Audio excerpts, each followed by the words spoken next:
Hello students, myself Dr. Vinita Rathod, Associate Professor Zoology at SMB Government PG College, Nathdwara. In this video, we will discuss about the characteristics of superphylum Aschelminthes. Aschelminthes.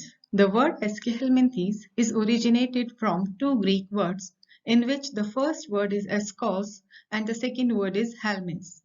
The word askos means cavity and the word helminths means form. एस्केहेलमिंथीस शब्द का विकास Greek भाषा के दो शब्दों से हुआ है, जिसमें प्रथम शब्द है एस्कोस जिसका अर्थ होता है गुहा और दूसरा शब्द है हेलमिन्स जिसका अर्थ होता है कृमि. These are the general characteristics of superphylum Aschelminthes. First, habitat. Many roundworms live as parasites in plants and animals. They cause serious agricultural, veterinary, and human health problems. Roundworms are also free-living and occur in freshwater, seawater, and soil. एस्केहेलमिंथीस के जंतुओं को सामान्यतया गोलकृमि कहा जाता है. ये स्वतंत्र जीवी भी हो सकते हैं और परजीवी भी हो सकते हैं. जो स्वतंत्र जीवी हैं, वे स्वच्छ जल में रहने वाले भी हो सकते हैं और समुद्री जल में रहने वाले भी हो सकते हैं. साथ ही साथ ये मृदा में रहने वाले जीव भी हो सकते हैं. जो परजीवी हैं, इसमें दोनों तरह के परजीवी पाए जाते हैं, जो पादपों में अथवा जंतुओं में परजीवी के रूप में रहते हैं. इनके द्वारा कई कृषि के में और वेटरनरी क्षेत्र में तथा मानव के स्वास्थ्य में कई तरह की विकार उत्पन्न कर देते हैं. Body form. They are also called as roundworms because they appear as circular in cross section.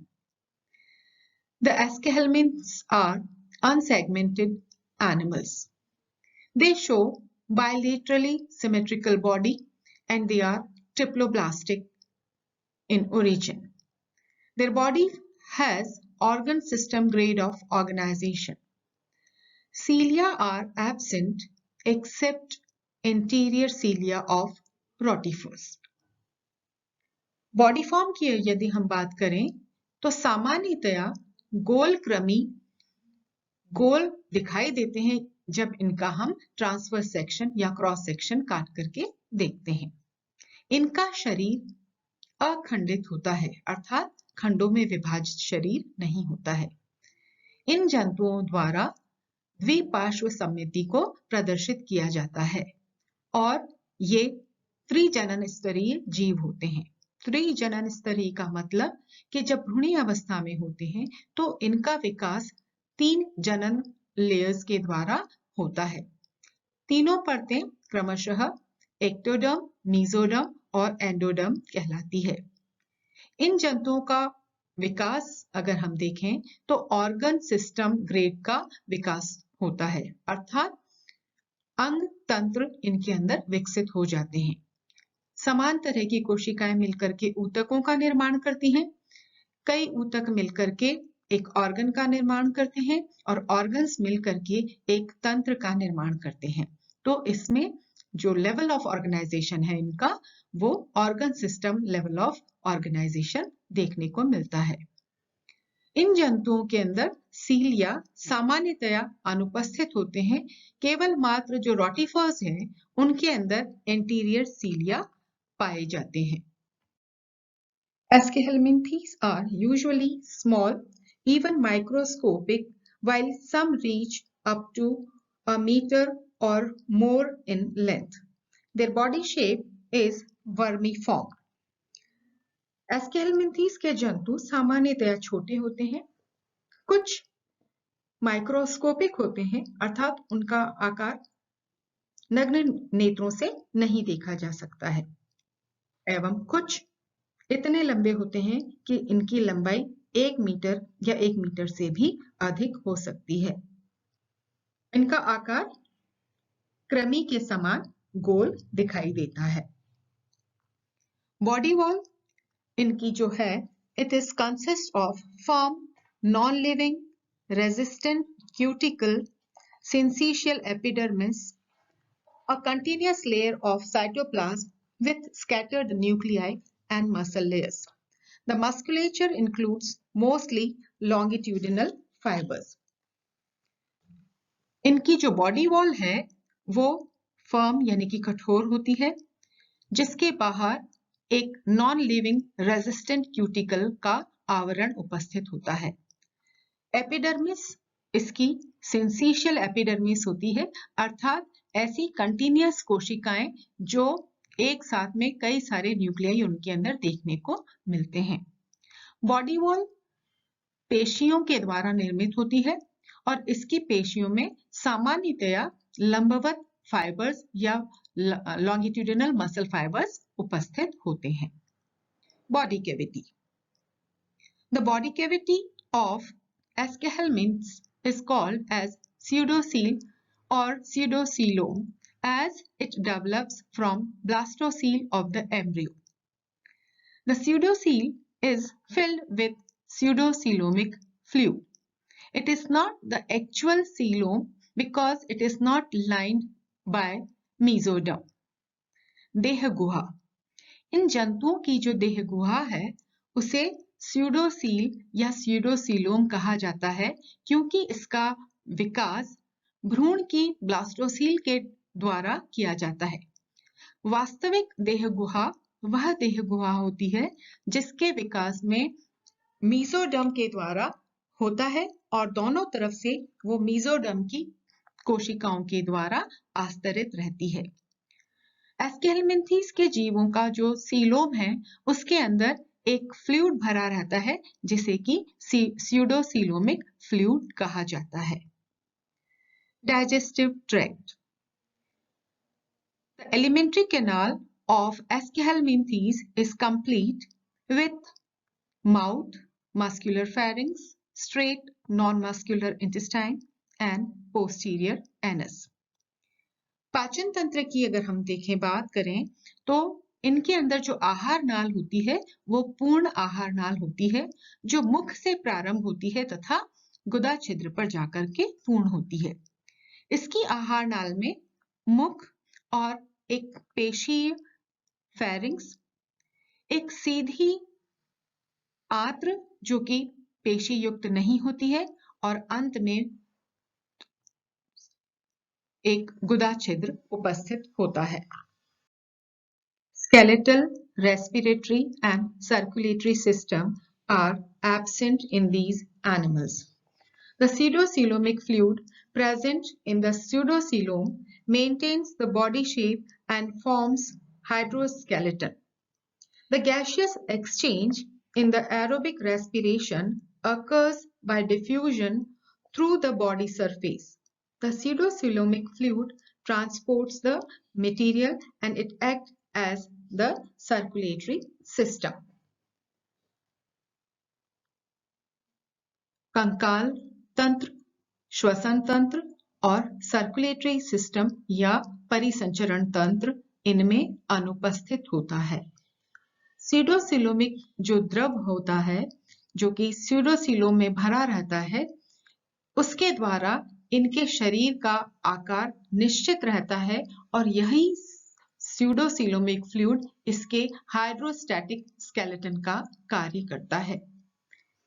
Circulatory system and respiratory system दोनों अनुपस्थित होते हैं और इनके मध्य में जो गैसियस एक्सचेंज होता है एनिमल के और बाहरी वातावरण के बीच में, जिन जंतुओं में एरोबिक रेस्पिरेशन होता है, ये सिंपल डिफ्यूजन की प्रक्रिया के द्वारा होता है और इनके शरीर का जो बॉडी सरफेस है उसी बॉडी सरफेस के द्वारा ये आपस में ऑक्सीजन और कार्बन डाइऑक्साइड का आदान प्रदान बाहरी वातावरण से कर लेते हैं।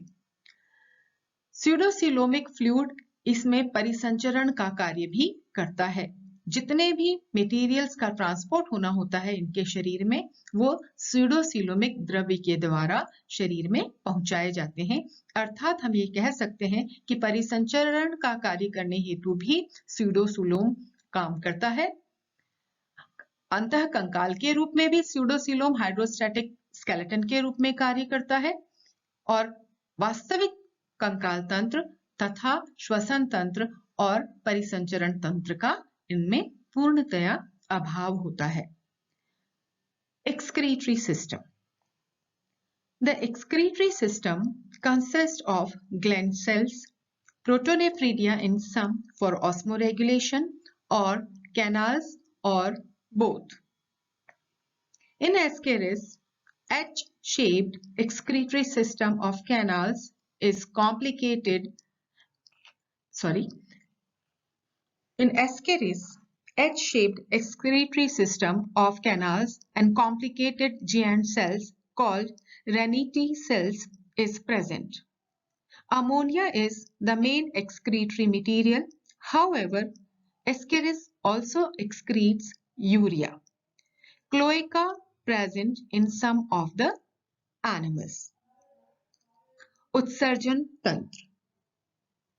उत्सर्जन तंत्र के रूप में एस्केहेलमिंथीज के जीवों में ग्लैंड सेल्स, कुछ में प्रोटोनेफ्रीडिया पाए जाते हैं जो कि जल नियमन का कार्य करते हैं, तथा कुछ जंतुओं में कैनाल्स या फिर दोनों प्रोटोनेफ्रीडिया और कैनाल्स उपस्थित होते हैं।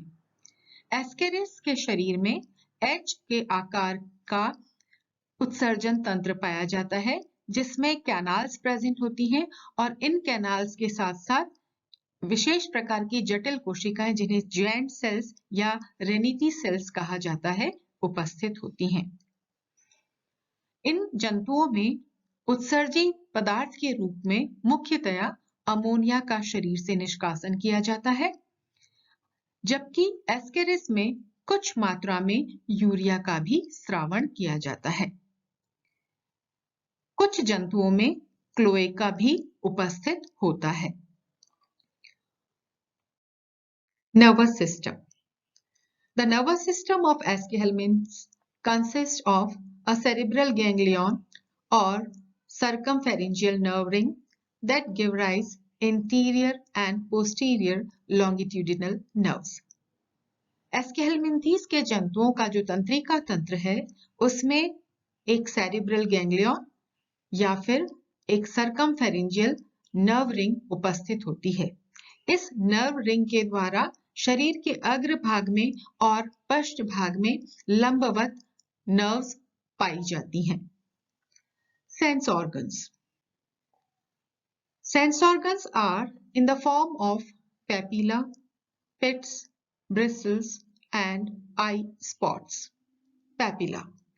Papilla are raised structures which occurs on the lips, on the sides of anterior end in both male and female, and in front and behind the cloacal aperture. All papilla are tactile in function. Amphids, which are also called as pits, pits are present on the lips and are chemoreceptors.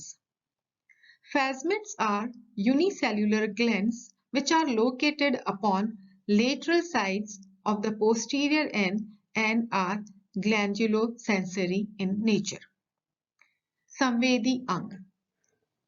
एस्केहेलमिंथीज के जंतुओं में संवेदी अंग के रूप में मुख्यतया papilla, पिट्स और फैस्मिड्स पाए जाते हैं।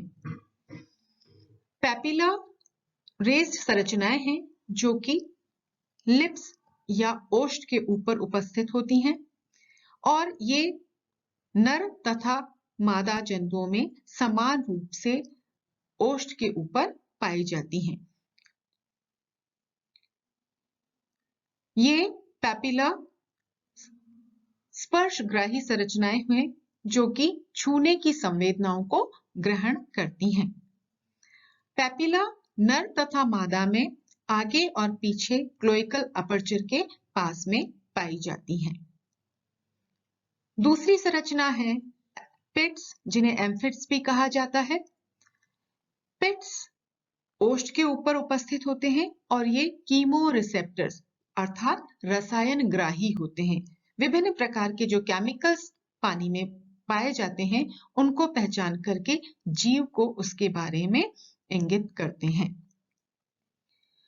तीसरी जो संरचना है जिन्हें कि प्लाज्मिड्स कहते हैं। प्लाज्मिड्स एक कोशिकीय ग्रंथिल कोशिकाएं हैं जो कि लेटरल साइड्स में और जो शरीर का पश्च भाग है उस पे उपस्थित होती हैं और ये ग्लैंड्यूलोसेंसरी प्रकार की होती हैं, अर्थात विभिन्न प्रकार के जो स्त्रावण होते हैं उनको पहचानने की क्षमता इनके द्वारा जंतु को प्राप्त होती है। Sexes. Sexes are separate in Aschelminthes. They are dioecious animals. Generally, they show sexual dimorphism. Often, females are longer than the males, and the fertilization here is internal. There is no asexual reproduction in Aschelminthes. लिंग। एस्केहेलमिंथीज के जंतुओं में नर और मादा दो विभिन्न जंतु होते हैं। सामान्यतया इनमें लैंगिक द्विरूपता देखने को मिलती है, अर्थात बाहरी संरचना से ही हम लिंग का अंदाजा लगा सकते हैं। इन जंतुओं में सामान्यतया मादा का आकार नर के आकार से बड़ा होता है। मादा लंबी होती है और नर छोटे होते हैं। निषेचन की प्रक्रिया इन जंतुओं में शरीर के अंदर संपादित की जाती है, अतः ऐसा निषेचन अंतःनिषेचन कहलाता है। इन जंतुओं में किसी भी प्रकार का अलैंगिक प्रजनन नहीं देखा जाता है। Development. The development may be direct or indirect. It means both the types of the development can be seen in Aschelminthes. They develop directly without involvement of any larval stage, or sometimes in some individuals the indirect development can be seen. During indirect development, a larva is present in the life cycle of these animals. In Ancylostoma or the hookworm, a larva is present and that larva is called as filariform larva. Microfilaria larva is found in the life cycle of Vaucheria or the filarial worm, and rhabditiform larva is present in Ascaris and Anterobius or the pinworm. विकास। एस्केहेलमिंथीज के जंतुओं में विकास प्रत्यक्ष तथा अप्रत्यक्ष दोनों ही प्रकार का देखने को मिलता है। जिन जंतुओं में प्रत्यक्ष विकास होता है उन जंतुओं के जीवन चक्र में लार्वल अवस्था अनुपस्थित होती है, किंतु जिन जंतुओं में अप्रत्यक्ष विकास होता है उनके जीवन चक्र में एक लार्वा अवस्था उपस्थित होती है। हुकवर्म या जो एनसाइक्लोस्टोमा है, इस जंतु में अप्रत्यक्ष विकास होता है और इसके लार्वा को फाइलेरिफॉर्म लार्वा कहा जाता है। वाउचीरिया, जिसे कि हम फाइलेरियल वर्म भी कहते हैं, इस वाउचीरिया का विकास भी अप्रत्यक्ष विकास होता है और इसके लार्वा को माइक्रोफाइलेरिया लार्वा कहा जाता है। इसी तरह से एस्केरिस और एंटीरोबायस जो कि पिनवर्म है, इन दोनों के जीवन चक्र में भी लार्वल अवस्था पाई जाती है जिसे रैबिडिटीफॉर्म लार्वा कहा जाता है और इस तरह से इनमें अप्रत्यक्ष विकास विभिन्न लार्वाओं के द्वारा पूरा किया जाता है। Unique features of aschelminthes. We can see three distinct features of Aschelminthes. The first is presence of syncytial epidermis. Second, muscle layer of the body wall consists of only longitudinal fibers. Circular muscle fibers are absent in Aschelminthes. And third is presence of pseudocoel. Aschelminthes के विशिष्ट लक्षण। पहला, बहुकेंद्रकीय epidermis. पेशीय परत में जो body wall की पेशी परत है उसमें केवल मात्र लंबवत मसल फाइबर्स या पेशी तंतु पाए जाते हैं। सर्कुलर मसल फाइबर्स इसमें अनुपस्थित होते हैं तथा इसकी देह गुहा स्यूडोसील कहलाती है क्योंकि उसमें स्यूडोसीलोमिक द्रव्य भरा रहता है और ये मीजोडर्म से आस्तरित न होकर के ब्लास्टुला से निर्मित होती है, ब्लास्टोसील से निर्मित होती है, इसलिए इसको हम स्यूडोसील कहते हैं। Advancement over flatworms. The Aschelminthes are comparatively more advanced than the flatworms in presence of pseudocoel. And second, here complete digestive tract is present. In Platyhelminthes, we have seen that incomplete digestive system was present. It was having mouth, pharynx and intestine, but anus was absent in Platyhelminthes. But here, in case of Aschelminthes, the alimentary canal is complete, which begins with the mouth and ends with the anus. The third advancement is unisexual condition. It means the male and female individuals are separate in Aschelminthes. एस्केहेलमिंथीज के जंतुओं को अगर हम प्लैटीहेलमिंथीज या चपटे क्रमी से compare करें तो हम ये पाते हैं कि एस्केहेलमिंथीज के जंतु प्लैटीहेलमिंथीज के जंतुओं से थोड़ा ज्यादा विकसित हैं। जो तीन मुख्य बातें इस विकास को इंगित करती है उसमें पहली बात है स्यूडोसील की उपस्थिति, दूसरा इनका जो डाइजेस्टिव सिस्टम है या आहार नाल है वो संपूर्ण आहार नाल है, जबकि प्लैटीहेलमिंथीज के जंतुओं में अपूर्ण आहार नाल थी जिसमें गुदा छिद्र या एनस का अभाव था, किंतु एस्केहेलमिंथीज के जंतुओं की आहार नाल पूर्ण आहार नाल होती है जो मुख से प्रारंभ होती है और गुदा छिद्र या एनस पर जाकर के पूर्ण होती है। तीसरा एडवांसमेंट अगर हम देखते हैं तो हमें ये दिखाई देता है कि प्लैटीहेलमिंथीज के जंतुओं में नर और मादा जननांग एक ही जंतु के अंदर उपस्थित थे, वे उभयलिंगी जीव थे, जबकि एस्केहेलमिंथीज के जंतु एक लिंगी जंतु हैं और इन जंतुओं में नर और मादा अलग अलग होते हैं।